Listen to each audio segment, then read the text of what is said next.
আজও সিআইডি দফতরে যাচ্ছেন না অর্জুন পুত্র পবন সিং। ভাটপাড়া পুরসভার দুর্নীতি মামলায় আজ ফের পবন সিংকে তলব করে সিআইডি। বিধানসভায় স্ট্যান্ডিং কমিটির বৈঠকের কারণ দেখিয়ে ফের হাজিরা এড়িয়েছেন অর্জুন পুত্র। গতকাল ভবানী ভবনে অর্জুন সিংকে জিজ্ঞাসাবাদ করে সিআইডি। না, আজকে যাওয়া পসিবল হবে না, কেন কি আজকে আমার স্ট্যান্ডিং কমিটি মিটিং আছে বিধানসভায়, তো ওর জন্য আমাকে যেতে হবে। আমি 8 তারিখেও আমার ডেট ছিল, তো 8 তারিখে আমি যে লেটার করেছি ওখানে অলরেডি মেনশন করেছে কি আমি 10 তারিখ পরে মিনস 11 তারিখ 12 তারিখ এরকম ডেট দিলে আমি যেতে পারবে। দিল্লি বিধানসভা ভোটকে কেন্দ্র করে আরো স্পষ্ট হয়ে গেল ইন্ডিয়া জোটের ফাটল। দিল্লিতে এবার কংগ্রেসের বিরুদ্ধে লড়াই করছে আম আদমি পার্টি, আর কংগ্রেসের বিরুদ্ধে গিয়ে আম আদমি পার্টিকেই সমর্থন করছে তৃণমূল থেকে সমাজবাদী পার্টি। তবে কি ইন্ডিয়া জোটের যাত্রা শেষ? জল্পনা জোরালো করে কংগ্রেস মুখপাত্র পবন খেরা স্পষ্টই জানিয়েছেন ইন্ডিয়া জোট ছিল লোকসভা ভোটের জন্য। অন্যদিকে জোট ভাঙার দায় কংগ্রেসের ঘাড়েই চাপাচ্ছে তৃণমূল। দিল্লির বিধানসভা ভোটে কংগ্রেসের বিরুদ্ধে লড়াই করছে আম আদমি পার্টি, আর সেই লড়াইয়ে আম আদমি পার্টিকে সমর্থন করছে তৃণমূল থেকে সমাজবাদী পার্টি। অর্থাৎ কার্যত কংগ্রেসকে ভোট না দিয়ে আম আদমি পার্টিকে ভোট দেওয়ার আহ্বান জানাচ্ছে মমতা বন্দ্যোপাধ্যায় এবং অখিলেশ যাদবের দল।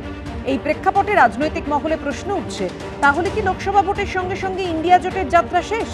এখন লড়াই বিজেপি বিরোধী শিবিরের ভেতরেই, একদিকে কংগ্রেস আরেকদিকে বাকিরা। জল্পনার উস্কে দিয়েছে কংগ্রেসের জাতীয় মুখপাত্র পবন খেরার মন্তব্য।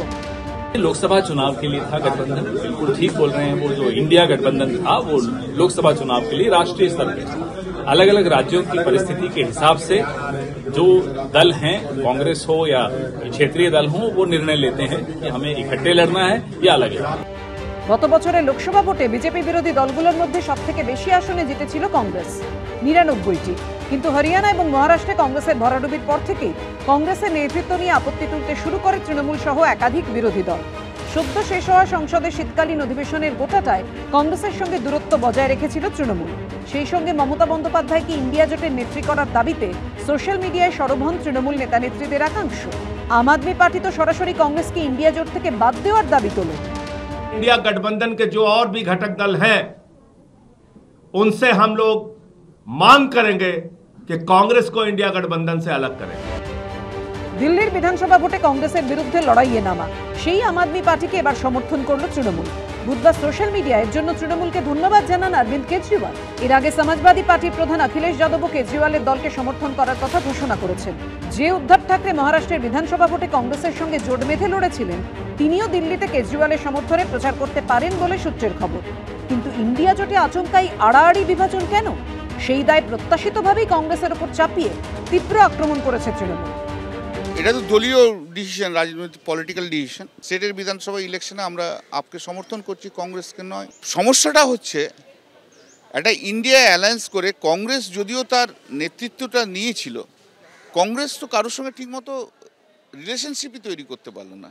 কংগ্রেসকে বুঝতে হবে যে কংগ্রেসের দলগত অবস্থান এবং কংগ্রেসের মানুষের কাছে সেই গ্রহণযোগ্যতা সারা ভারতবর্ষ জুড়ে হয়নি যে কংগ্রেস দাদাগিরি করবে। কংগ্রেসের এই ইগোর জন্যই তো কংগ্রেসটা শেষ হলো। কংগ্রেসের ইগো, মমতা বন্দ্যোপাধ্যায়কে সহ্য করব না, কেজরিওয়ালকে সহ্য করব না, অখিলেশকে সহ্য করব না, এটা তো হয় না। পাল্টা তোপদেগে তৃণমূলের ভূমিকা নিয়েই প্রশ্ন তুলেছে কংগ্রেস। কে কি বলছে এটা কোনো বড় প্রশ্ন নয়।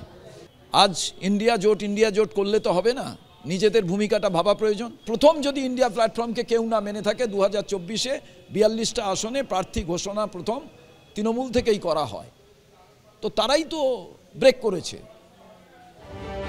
সম্প্রতি মমতা বন্দ্যোপাধ্যায়কে বিরোধী জোটের নেত্রী করার পক্ষে সওয়াল করেছিলেন বিহারের নেতা লালু প্রসাদ যাদব। এবছর দিল্লির পর ভোট রয়েছে বিহারে, ফলে সেখানে সমীকরণ কি হয় সেটাও দেখার। কৃষ্ণেন্দু অধিকারী ও সৌমিত্র রায়ের রিপোর্ট, এবিপি আনন্দ।